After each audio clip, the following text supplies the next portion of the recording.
Every year, I spend tens of thousands of euros on my own self-development and education.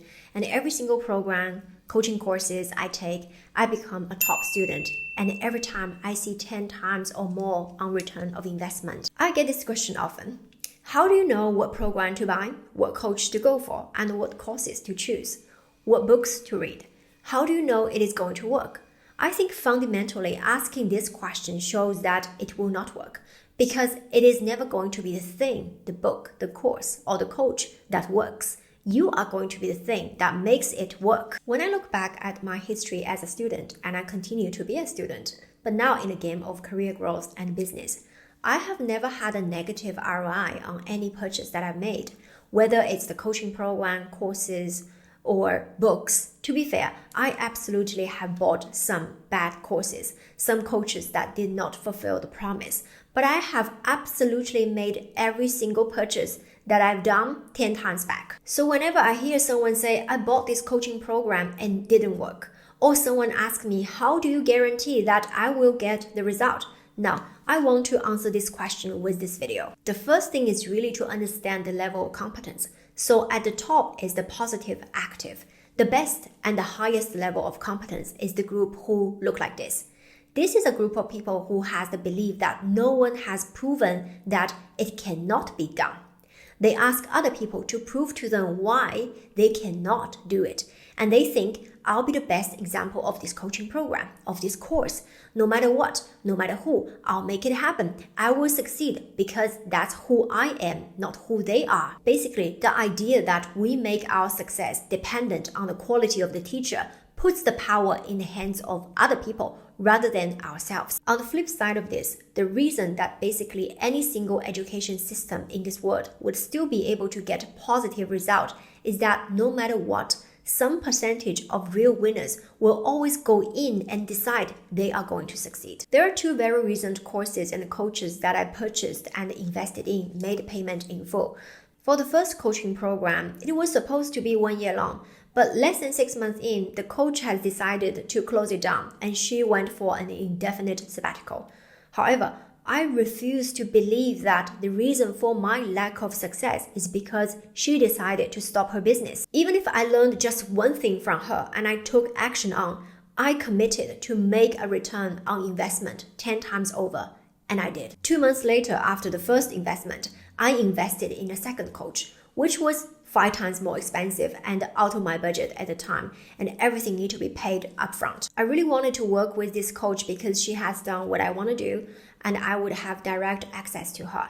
So even I was scared, I still did it and I made payment in full. However, again, 1.5 months after joining, she announced that she's going on maternity leave. Not going to lie, I was so disappointed, but I refused to let this be the reason for my failure. So I choose to focus on the actionable advice that I got from her during one of the coaching calls she showed up. Also, there was a full system of pre-recorded courses that I could take a lot of action on, and I have become the top students in this program. Already, I have made a return on the investment 20 times over. If you look at the public school system, it's not the best system in the world. There are still a lot of people who succeeded from an average school or an average teacher. And it is not because of the quality of the teachers. It is because of the mindset of these people. They have decided to succeed no matter what, no matter the system, no matter who the teacher is. So underneath this group, the second group, we can name them positive passive. They are the people who have seen others. They have done what they want to do. And they say to themselves, okay, if they can do it, so I can do it as well. And to be clear, this is still a really good group. There are still people who can absolutely succeed. When I look at these people I've worked with as my clients or former colleagues, they are A- players. With the mindset, they say, okay, if this person did it, so I can do it as well. And honestly, that's a really, really good perspective because it is not impossible. I just need to follow the same steps as they did and repeat their success. If I do what they did, I will get what they got. And this is a fantastic perspective, and I absolutely have seen many clients succeed with this mindset. They have succeeded beyond what they could imagine, and at a speed they could not even have imagined when they joined. There are many stories of these cases in my channel, have a look. But they have never doubted whether this program would work for them, When they enrolled, they have already made that decision that they would succeed. They were fully committed to their own success. They tried the things I advised them. Even when they faced failures and setbacks, they came back to the coaching call, share what they have learned, and ask a better question to take more actions after the call. Whenever another member had a major success in the program, they congratulated others and never thought, why did they get the offer and not me, even though I'm stronger? They never had that mindset. Instead, they congratulated others and thought to themselves, wow, if this works for them, it would definitely work for me. I'll be the next one. The success of these people are inevitable. No matter what program they choose, which coach they have, I sometimes tell them, you'll be successful with or without me. Underneath that group, you have the third level. This group is like, it might work for other people, but it probably will not work for me. This is a negative passive group. So they are on the passive seat, but they are negative. Now let's talk about the next level. This is the bottom of the group. These are the one-star client, and we call them negative active. When they are on the call with me, before they even enroll in my program, they want to prove that this would work for everyone else, but not them. They are like this. This works for yourself, the clients in your program, but not me. I'm unique. My situation is special. Maybe after I join, you will decide to close down the program. I've had bad luck before. How can you prove that I will not continue to have that bad luck? My background is different. The limitations that I am facing are much more than anyone else's. What's most interesting about this group of people is that behind their words is a whole set of beliefs that reflects their identity. They think, I've tried everything, but it's not working. They blame their lack of success to external factors like their manager, their organization restructuring, their location, or their very unique career background. It is much easier to say, I'm not successful because of everything else, not me. I have done everything right. It's much harder to admit, I am not where I want to be because of me. It's my fault. What's even worse is that when they have the belief that it is everything else but not them, they go around and find more colleagues, friends in the industry who share this mindset.